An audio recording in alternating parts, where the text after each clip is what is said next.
Hey everybody, my name is Thomas. It's time to talk about some Blood Bowl. We're doing the Blood Bowl League of Blood Bowl, of course, and we're going to get into what happened last week, what's going to happen this next coming week, and we'll go from there. Of course, week is sort of a flexible term as we've moved to this sort of 2 weeks schedule now, but whatever. We're going to start things off with team management. As you can see, got some stuff. We'll talk about what happened there. You can see my record already, but whatever. So, got to level up on the old Victor, so let's level him up. Okay, I already got dodge on him. He's got -1 strength, which is less great, but I think we're going to give him block anyway. It's a little annoying to have a 2 strength guy, but block and dodge is still pretty useful. And realistically, I mean, the rest of this isn't going to help as much. I don't want to give him any kind of killing skills, and yeah, none of this is super helpful. So, block it will be. This will make him a lot harder to take down, and, you know, considering that he's got -1 strength, I think it's going to be the way to go. We'll also have 80,000 left, so I think it's not really worth saving up for another reroll. I think it's time we buy our 4th Pestier. Oh, and he's out of the game anyway, right, because Smash Collarbone just happened. Alright, so we definitely got to purchase another player. And we'll quick edit him as well. Save. Okay, so let's get into what happened this week. You can kind of see what happened already with me, but we'll still talk about it. So, if we get into the match table, let's see, this is week 6, this is what we want. I did lose to Andrew. Andrew messed me up pretty bad. 4 injuries, 4 casualties, not the best. I only gave 2 casualties back in return, and yeah, basically, you'll see the game, and there'll be a link to that up here, but basically I let Andrew use his Bloodthirster uncontested. I should have made a bigger play in dealing with him because the Bloodthirster proceeded to wreck my team. I was down 3 players going into the second half, which just meant there wasn't really anything I could do. I caged up for a while and did okay, but realistically, did not do so great. Yeah, as you can see, he had to do a little more running, but I just couldn't stop him. He at the end went through a double go for it and another go for it at the end to tie or to win on turn 16. So I could have played it better, but that's how it goes. I walked away with 60,000, which was nice, which gave me a total of 80,000, which let me buy that 4th Pestiger, which is going to be great. We can take a look and see how Andrew did with that. Andrew walked away with 60,000 as well, so he did quite well for himself. Yeah, none of my injuries, I believe, were permanent. I don't think I put anything really effective down on him. Doesn't look like he leveled up or anything, so that's kind of good. But yeah, I should have done more with the Bloodthirster at that. So Andrew's got 100,000 at this point. We can talk a little bit more about what I think he can do with that when we get into the preview. If we look at the other games for the week, Mark played against the Laughter Life and squeaked it out, basically. Went 1-0, only managed to take 1 casualty, dishing out 2 in return. And yeah, Mark played really well. He just was able to score a lot better. And that's kind of all at the end of the day, all that really matters. A little bit of pass, a little bit of run-in, and that's what he got. He easily could have tied this game, though, so kind of worked out pretty well. As you can see, they did their best, but what can you do? They got a lot of money from inducements and put a lot of hurt because they basically had 3 mummies on the team, but at the end of the day, Mark was just able to outmaneuver them. Couldn't quite get enough going, and just was able to do the human Hail Mary scoring goodness to make it all work. 50,000 for Mark, which is pretty good.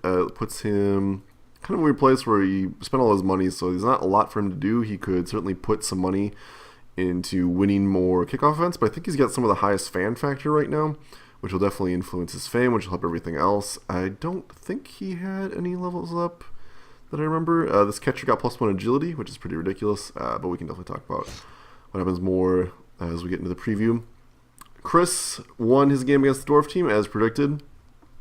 Did a just bang-up job of that, going 3-0, ton of running, bare minimum passing. Took 4 casualties, as an elf team against tackle is going to do, but I don't think he had anybody die, which is pretty good. Dish out some casualties as well in return.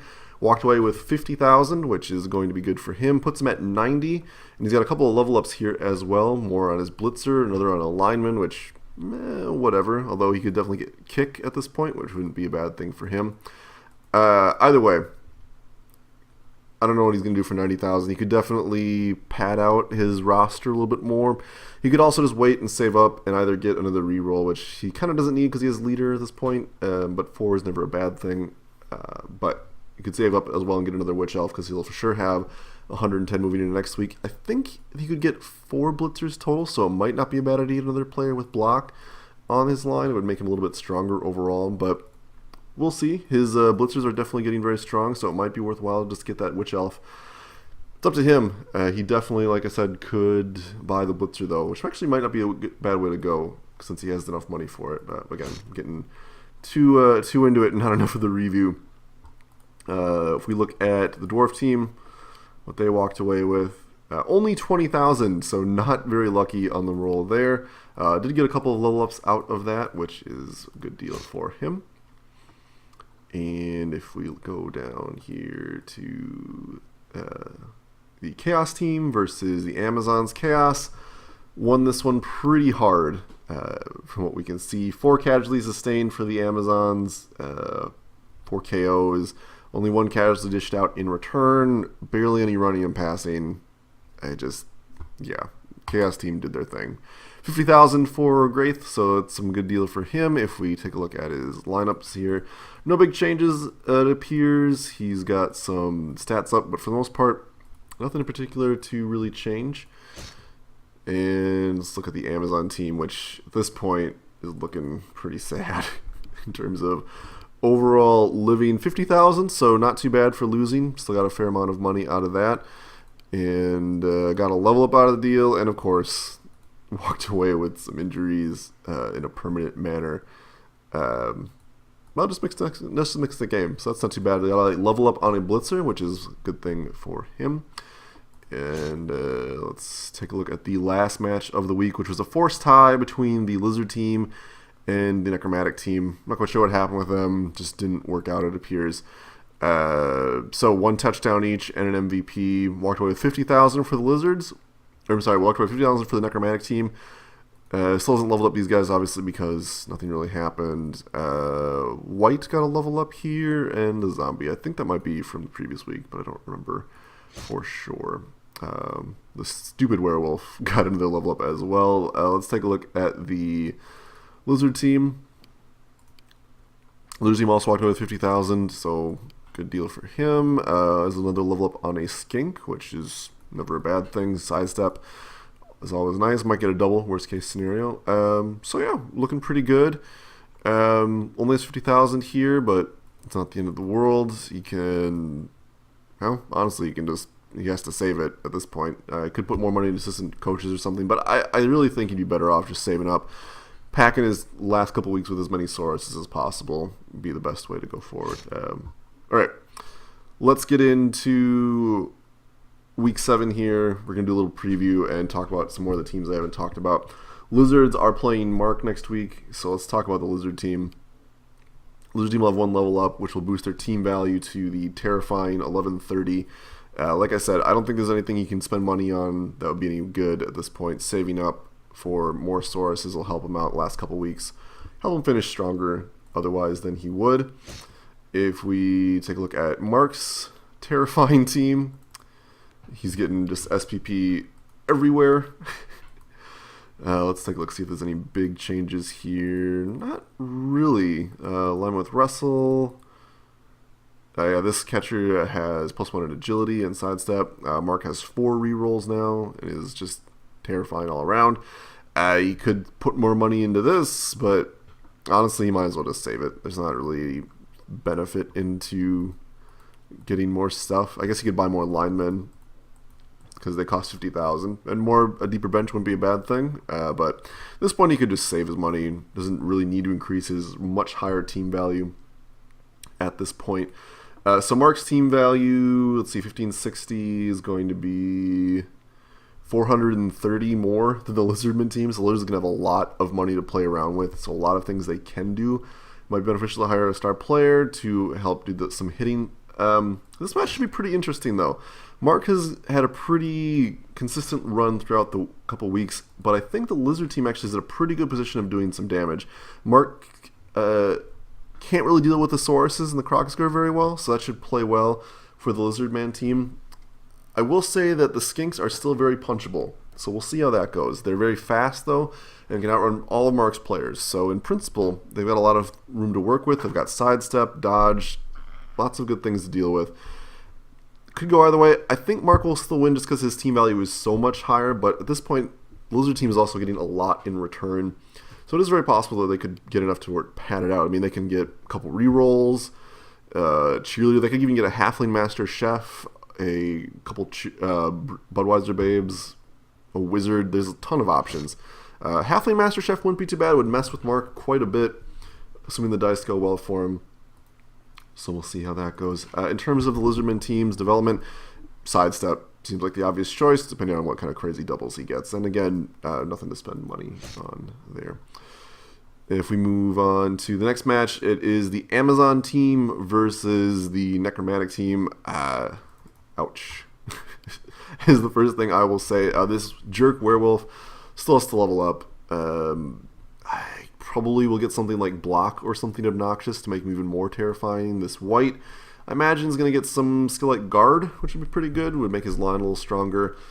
And this zombie, I'd imagine kick would be a good call, but there's certainly plenty of options. Hopefully he spends his money. I mean, he doesn't have to, certainly. His team value is going to be 60 more, so he'll be at 1150 for his team value. He doesn't have to spend any money, really, but it would make his game just more overall, much more consistent. Another Flesh Golem would help a lot. More ghouls would help make his ball moving more consistent, which would definitely help make sure he can win this game. If we look at the poor beat upon Amazon team, though, maybe it's not super necessary. The Amazon team has a low up here on this Blitzer. Lots of options there. Hopefully he gets really lucky and gets like a strength increase or something good. Not a lot to say. This Blitzer's going to be out this game. He's going to be in rough shape. If he levels up this Blitzer, his team value will go to 1010, so he'll be at 1 more than the next team, or than the Necromantic team, so see, that could be pretty interesting, because what he's at, yeah, so it'll be 1k over, so he'll be able to get another reroll if he wants to, which I think would be a pretty okay option, but also he could get 2 Budweiser Babes, which would help stand up afterwards, and it's got 3 rerolls. I think, honestly, that would be what I would do with the inducement money. Get some extra players. I think he should for sure buy his 4th Blitzer to help with this. He's going to need as much power as he can get, and Blodge will definitely help a lot. Just, yeah, he needs to get as much as possible. His team is very, very beaten up and very, very sad. I'm not 100% on the sure hands thing. It helps against strip ball, I guess. Fend, pretty okay with the catcher. Would have preferred sidestep or block or any number of things, but that's okay. So yeah, buy another Blitzer. It will basically erase his team value advantage. In fact, give some money to the Necromantic team, if I'm not mistaken. But honestly, you need as much muscle as possible in this team. And actually, it should even out because this player's is gone. We'll look at the team chart a little bit later to get a better idea of that, I think. Well, let's just do it now. Teams. Okay, so they're showing the 990. It's a little bit weird, but maybe it'll update when it ranks up, I guess. I don't know. This interface, not always the best. Let's look at some of the other matches. I'm playing against the Chaos team. We talked about what I did with my guys already, but we can talk about a little bit more. I'm missing a Rotter and a Pestiger out of this game. That said, I'll still have 11 because I bought an extra Rotter and I've got this new Pestiger, which should help a little bit. A little sad because my Blodge Pestiger is not going to be involved, so I'm going to be relying on the guy with extra arms to do some movement. We'll have all my warriors back, which will definitely help quite a bit, and I'll have the beast, which will be good as well. I've got no money left. Obviously, 1180 my team value. If we look at the Chaos team now, Kiss Team 1120, so he'll be able to afford a Budweiser Babe, assuming he doesn't buy anything, which I think is a mistake, especially going against a team like mine. I think he's going to want to spend some more money. He does finally have a reroll, so that is good. That is great. Good for him. At this point, might be beneficial to save up for another reroll instead, but I think he's better off just buying another Beastman and waiting. You give him a deeper bench to give him a replacement, and it would give him a man up on me in case things go south in terms of what I think I can do. This team is basically my team, is kind of the scary part. The Chaos Warriors are unskilled versions with more agility than the Nurgle Warriors. I think they got a higher movement allowance as well. The Minotaur is arguably better than the Beast in terms of aggressive power, but my Beast has better defensive power, so kind of mixed match there. He's got Juggernaut on this, which doesn't matter too much actually because I don't have block. I only have block on one active player. This will help prevent it from being a disaster when he blitzes in, but he's got Frenzy and Mighty Blow. Minotaur can be scary. I think my lesson that I learned from last week is I got to deal with the Minotaur early on, just to help save me. He's got Tackle on this Beastman, which doesn't matter too much because my dodge guy is out. Tackle on two Beastmen, which seems like a mistake to me. I think block would have been a better call, but is what it is. You know, we'll see how it goes. This is, again, fairly my-ish team. He can chase down my Pestiers, which is a little scary, but I think overall my Warriors are better. I've got block on one of them at least. I can just smash through, so I don't know. I've got one more reroll, so hopefully that'll help a little bit. We'll see what he spends his money on, though. This game could definitely be tricky for me. Bashy teams can be hard, basically. I'm going to give it to myself just because I think I can handle the game better, but we'll see. Chris is playing against Andrew. If we take a look at Chris's lineup, so he's got 2 level ups here. So he's going to be looking at 1320 for his very high team value. We talked a little about what he could buy. Honestly, I don't know if there's anything worth buying aside from another Blitzer, which would probably be a nice choice because block will frustrate Andrew a little bit. Assassin should probably do okay because Andrew's overall lower armor value. Let's jump over there and take a look at that.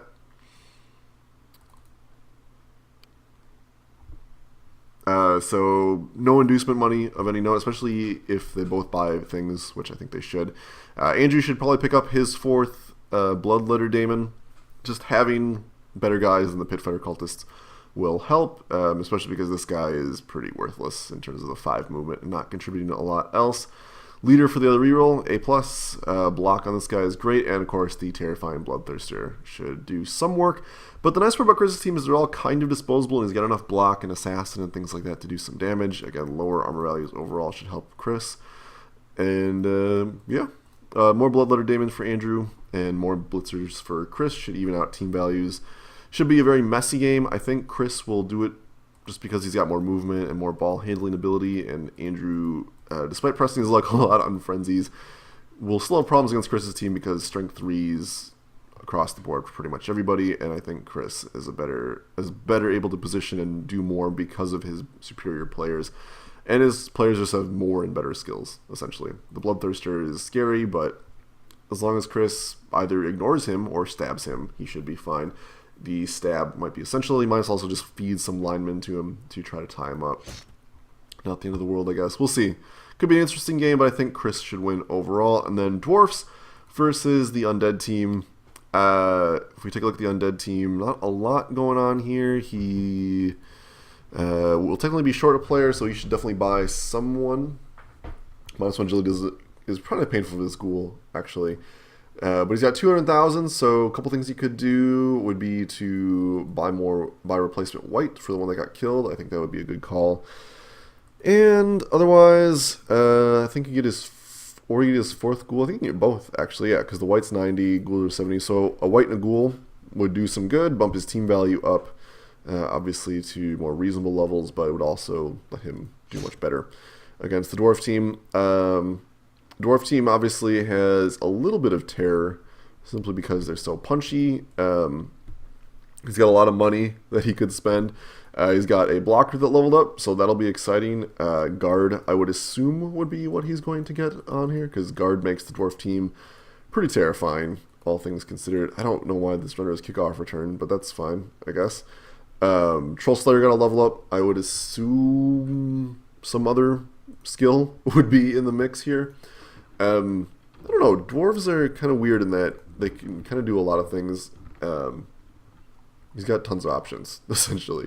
I think what I would say is a Troll Slayer would probably be a Troll Slayer, and I think that's all you can get. Yeah, Troll Slayer probably his go-to choice in terms of what I would get. Could also go really nuts and get the Death Roller. That's certainly an option because he's got, I think, all the other positional players. Let's see, 2 runners, 2 blitzers, and 1 Troll Slayer. So yeah, Troll Slayer probably be the best option overall, but who knows? He can't get both the Troll Slayer and the Death Roller, but he could get a Death Roller and then get another blocker, because block tackle is pretty good. The Dwarf team has the potential to do well this game, depending on how things go in general for the other team. I think that the Undead team will do better because of the Mummy Core. Guard, I don't know, we got Juggernaut, that's kind of weird, but Guard, Mighty Blow, Regeneration will make these mummies very tough to take out, and they can stick around and hit dwarves all day, basically. The ghouls might have some problems because they can't dodge out or anything, and the white block is not going to be very useful at all. So it's going to really depend on how good the mummies can do. If the dwarf team manages to get Dauntless to proc, or if he gets the Death Roller to just pulverize the mummies early, the dwarf team could have a pretty good option in terms of walking the ball in. We'll see. He's got a ton of choices at this point, and there's really a lot he could do. If he gets the Death Roller, great. That would be maximum entertainment in terms of watching. I think a Troll Slayer plus another reroll is probably the safer overall choice for that. Just a quick wrap up. I think the Undead team will win. This game could easily be a tie, though. We'll see. I think Chris will win this matchup. I think I'm going to win my matchup, but again, maybe. We'll see. I think the Necromantic team is going to beat the Amazon team, and I'm pretty sure Mark will beat the Lizardman team, although I hope the Lizards beat Mark. If we take a look at the current rankings, with my loss, I've slipped back down to hang out with Andrew. Chris and Mark won their games, so they are at the top of the charts with 4-1-1, 3-2, 1-1 for us, and 2-3-1 for the next, and then it kind of gets a little more spread out as we get towards the bottom here. That's what's going on with that. If we take a quick peek over to the Hall of Fame, see what we got here. Most experienced players, not too much changed here. Best scorer is a human team, and then my guy. So yeah, we're seeing some pretty consistent scoring there. Looking over here, more throws for the human team. Not too surprising there. If we look at interceptors, only the one. Very disappointing. Most violent player, unsurprisingly, the Bloodthirster, getting 3 casualties, pushed him way to the top of this chart here. Best running still is with my main runner and my 2 runners, really. Yeah, not too surprising there. The teams that run, essentially. Throwing, again, Cisco still number 1 there. Survivors doesn't mean anything for us. Best killer, no one moving beyond 1. And best receiver, looks like no big changes here either. So, quick look at team values as well. A lot of this will change, but certainly Mark is going to be at the top for a while. Yeah, should be a pretty exciting week. We're getting to the point now where the league is full of skills and fun things are starting to happen. Hopefully we don't have any forced ties this week, but you know, sometimes things get busy. Yeah, so hope you guys enjoyed this. My game will be recorded and posted at some point this week, hopefully sooner rather than later. And we'll be back next week to see how wrong I was. My name is Thomas. I'll talk to you later.